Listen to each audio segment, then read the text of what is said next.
In Colombia, the International Conference on the Political Process in Venezuela concluded. Foreign Minister Álvaro Leiva announced the points reached at the meeting. In the United States, after the First Republic Bank was rescued, its stock plunged by nearly 50% at the close of the trading, hitting a new record low. And in Sudan, the United Nations High Commissioner for Refugees warned of further displacement of people as thousands flee to neighboring Chad and South Sudan.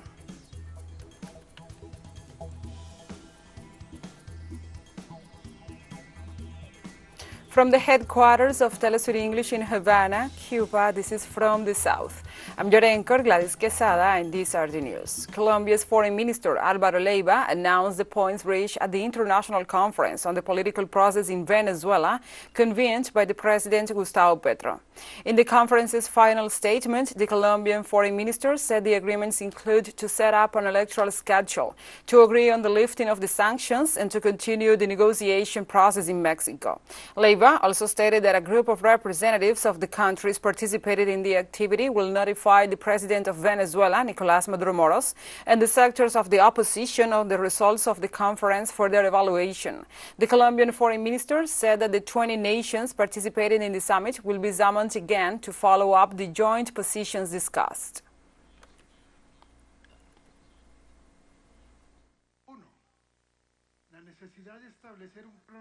1. The need to establish an electoral timetable that would allow the holding of free and transparent elections with full guarantees for all Venezuelan actors.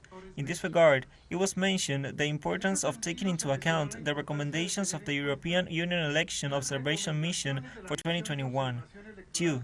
That the steps agreed upon the satisfaction of the parties run simultaneously. 3. That the negotiations facilitated by the Kingdom of Norway, which began in 2005, be continued, and that they be continued which took place in Mexico, be accompanied by the acceleration of the implementation of the Single Trust Fund for Social Investments in Venezuela. On the other hand, Colombia's President Gustavo Petro said there can be no rooms for sanctions against Venezuela and Latin America. America cannot be a place for sanctions. America has to be a place for freedom, and America has to be a place for democracy. In our countries, and in the Venezuelan case, I think we have to walk on two tracks at the same time.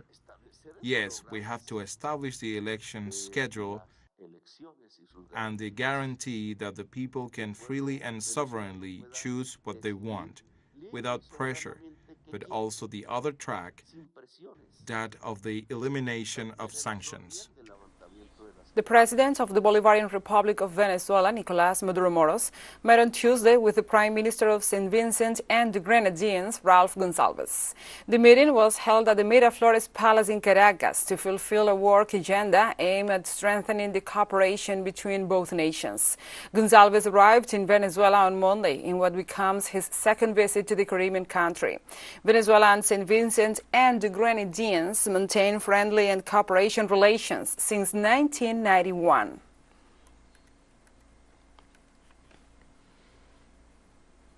In Argentina, President Alberto Fernandez accused the country's right wing of maintaining practices that threaten the economy. The president warned during a joint statement with his Romanian counterpart Klaus Iohannis that he rejected the permanent practices of the Argentine right wing of installing rumors abroad and withdrawing their yields from the exchange markets. In this context, the president ratified that the Minister of Economy, Sergio Massa, is working energetically to face the current scenario in the midst of the rise of the illegal dollar. He also stated that the national right wing must think about the working class instead of its mercantile interests. It is a regular practice of the Argentinian right wing to first spread rumors in the morning, operate during the whole day, and when the afternoon is over, take their profits out of the exchange market, thus hurting the savings of the majority of the Argentinians. They have always done the same thing. They have always gone abroad to slander the popular governments. Always.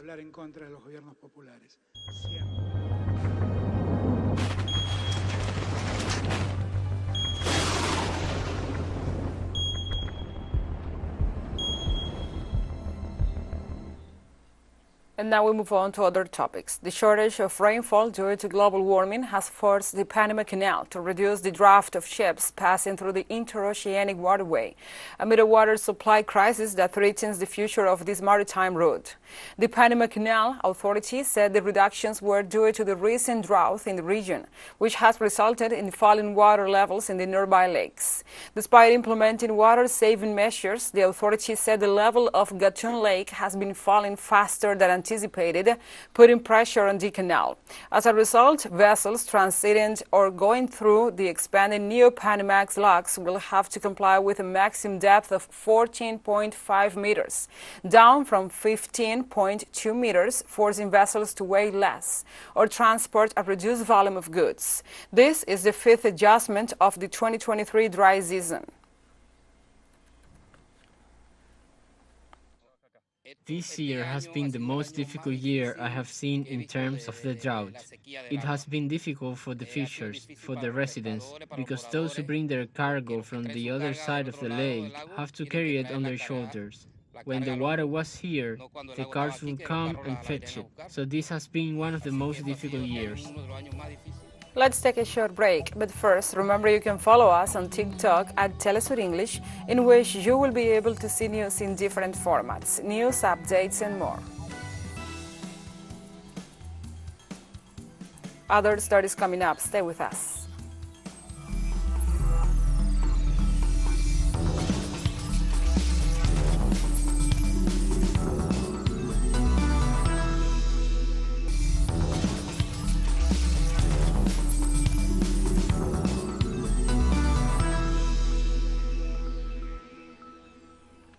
Welcome back to From the South.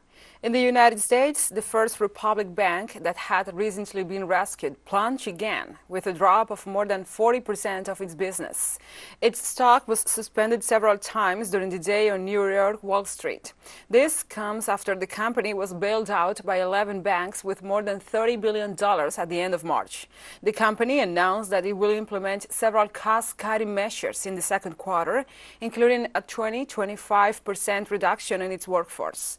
The bank had already suffered a major blow on Wall Street in mid-March with the liquidation of another bank, the Silvergate, which was followed by the failures of the Silicon Valley Bank, the SVB, and the Signature Bank. Also in the U.S., an explosion and fire at an oil plant in the city of Illinois leaves at least one dead and one injured. According to authorities, emergency crews are at the Seneca Petroleum Company oil plant after an explosion occurred in one of its asphalt tanks. So far, the Will County Sheriff's Office has only confirmed that the man injured was taken to a nearby hospital in the city of Joliet. Meanwhile, firefighters urge the community to stay away from the area affected by the blast while they conduct the investigations to determine the cause of the incident. On Tuesday, President Luis Inácio Lula da Silva of Brazil began a two-day visit to Spain, during which he will discuss bilateral issues with his counterpart Pedro Sánchez. Lula and Sánchez will hold a bilateral summit that could represent a new strategic alliance between the European Union and Latin America for the coming years. Afterwards, a joint appearance is planned. During the exchange, economic issues will prevail, as Spain is the second largest investor in Brazil. In addition, in the upcoming days, the Spanish executive will assume the presidency of the European Union and the Brazilian executive the presidency of Mercosur. Therefore, trade agreements between the blocs will be discussed.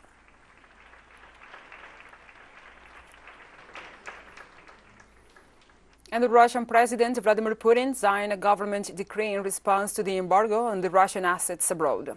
The decree details the retaliatory measures to be taken by the Eurasian country in case of seizure of Russian property and assets in other nations due to Western sanctions against Moscow over the conflict in Ukraine. In case of seizure or restrictions of Russian property rights abroad, Russia will transfer foreign assets of hostile countries to a temporary management of the Russian Federal Agency for State Property Management. According to the decree, shares in the German energy company Uniper, in its Russian subsidiary Unipro, and shares in the Russian subsidiaries of the Finnish energy company Fortum are among the foreign assets that can be transferred to Russia's temporary management.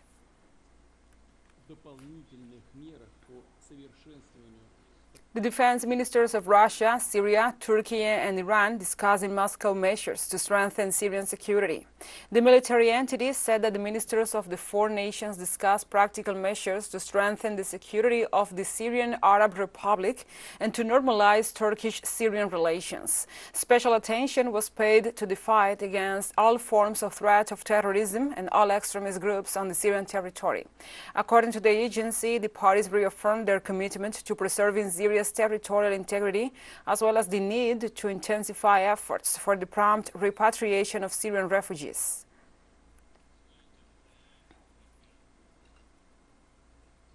And the Russian Foreign Ministry announced on Tuesday a ban on entry to Russian territory for some Moldovan officials as a reciprocal response to Moldova's diplomacy. The measure refers to the decision taken on April 19th by the Moldovan authorities to arbitrarily declare an employee of the Russian embassy in Moldova persona non grata. In turn, the Russian Ministry of Foreign Affairs also declared an employee of the embassy of Moldova in Russia as persona non grata. The note issued by the Russian Foreign Ministry also refers to the anti-Russian statements regularly made by Moldovan authorities and the fact that they have supported Europe in its sanctions against Russia, along with the expulsion of Russian diplomats.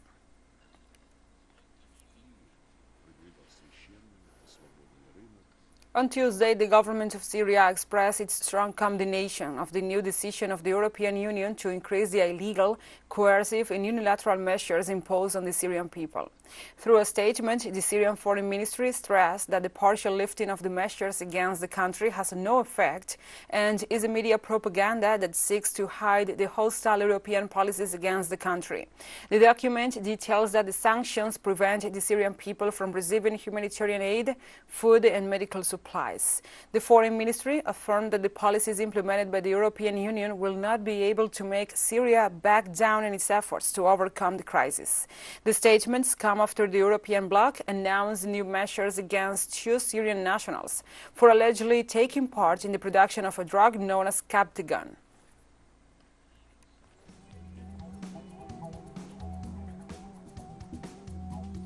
TeleSUR English continues to grow. You can now tune in from 33 different African countries using StoreSat. Dial 461 and enjoy our Latin American alternative broadcast. One final short break and we'll be right back. Stay with us.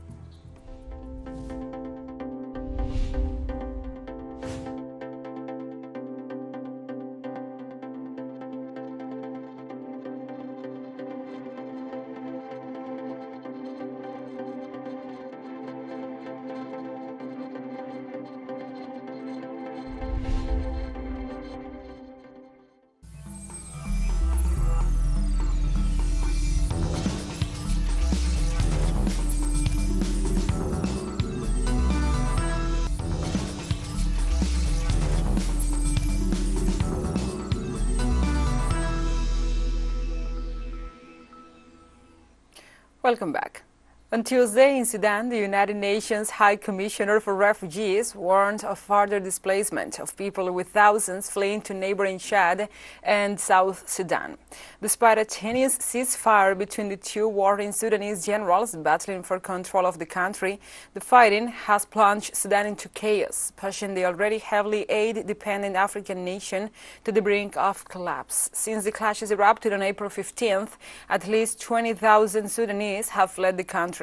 Many foreign governments have raced to evacuate their embassy staff and citizens from Sudan, and many Sudanese are desperately seeking ways to escape the chaos. Meanwhile, the UN Population Fund has also warned that the fighting is threatening tens of thousands of pregnant women, including 24,000 expected to give birth in the coming weeks.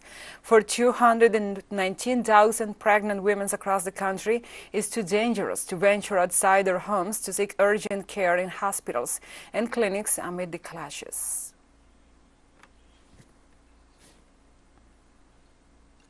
Meanwhile, the World Health Organization reports that in Sudan, a group of armed men have seized the central laboratory of the country's public health system. The laboratory harbors samples of dangerous viruses like polio, measles, and cholera. WHO delegate in Sudan, Nim Said Abid, said the biological risk of these pathogens is enormous and reported that more than 450 people have died and about 4,000 have been wounded as a result of the clashes between the army and the support forces since April 15th.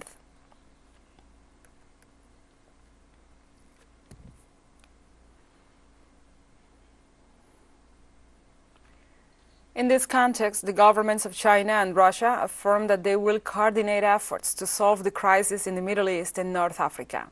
In a statement, the Russian Foreign Ministry said that on the occasion of the consultative conference of special envoys of BRICS that took place in Cape Town, the Russian Deputy Foreign Minister Mikhail Bondanov and the special envoy of China of the Middle East, Zai Jun, exchanged views on the subject. The document noted that the parties emphasized the situation in Sudan, Yemen, Syria, and the Persian Gulf, and they also confirmed the unchanged readiness of Russia and China to coordinate efforts to settle the conflicts and the crisis in the Middle East and North Africa by political means.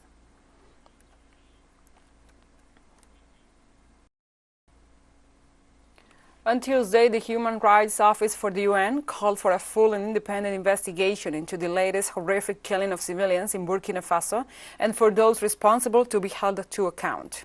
The spokesperson for the UN Human Rights Office, Rovina Shamdinasi, said that information suggests that at least 150 civilians may have been killed and many others were injured. On April 23rd, the public prosecutor of the town of Ouanigoya announced that 60 people were killed and an investigation into the attack was underway. Burkina Faso is reeling from rebel groups' violence that swept in from neighboring Mali in 2015.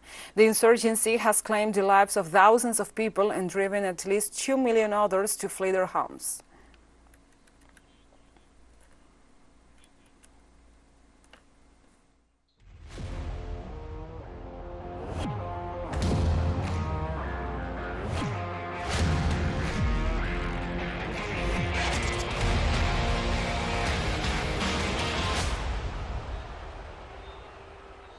And now let's go to the sports. Beach volleyball games started on Tuesday at the Hugo Chavez Frias Coliseum in La Guaira. On the women's side, Russia beat Venezuela B 2-0 with scores of 21-13 and 21-9. Grenada lost to Bolivia by 21-11 and 21-16. Cuba defeated Nicaragua by 21-14 and 21-17. And the Venezuela A team defeated Bolivia 3-0 with scores of 21-10, 19-21, and 15-5. On the men's side, Venezuela B lost to Russia 3-0 by scores of 24-22, 16-21, and 12-15, while Cuba beat Venezuela A by 21-14 and 21-15. On the other hand, Grenada lost to Nicaragua in 2 sets by 21-7 and 21-7-2. And finally, Cuba prevailed over Venezuela B by 21-19 and 21-12.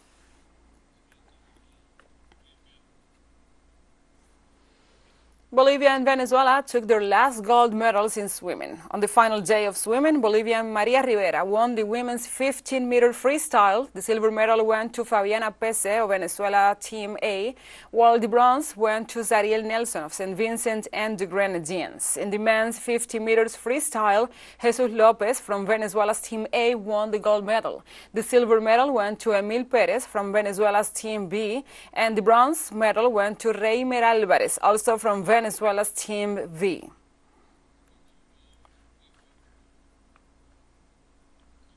And on the 4th day of fencing, the Venezuelan delegation reached the top of the ranking with 3 gold medals. In the women's EP team results, Venezuela A won the gold medal. Cuba took the silver and Venezuela B the bronze. In the men's sabre team, we had the same results with Venezuela A scooping the gold medal, Cuba the silver, and Venezuela B the bronze. In the women's foil individual, Venezuela Team A, Isis Jimenez, clinched the gold over her teammate Hilary Avelleira, who took the silver, while the Cuban Eunice Montero got away with the bronze.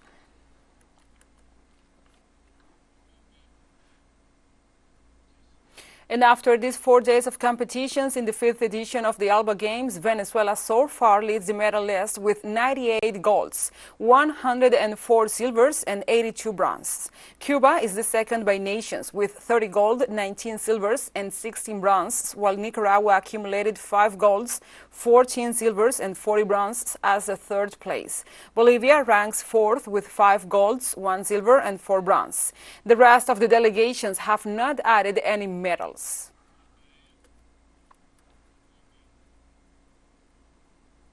And like this, we have come to the end of this news brief. But remember, you can find this and many other stories on our website at telesurenglish.net. And also, if you feel so inclined, please join us on social media for all the latest news. We are on Facebook, Twitter, Instagram, Telegram, and TikTok. For TeleSUR English, I'm your anchor, Gladys Quesada Cruz. Thank you for watching.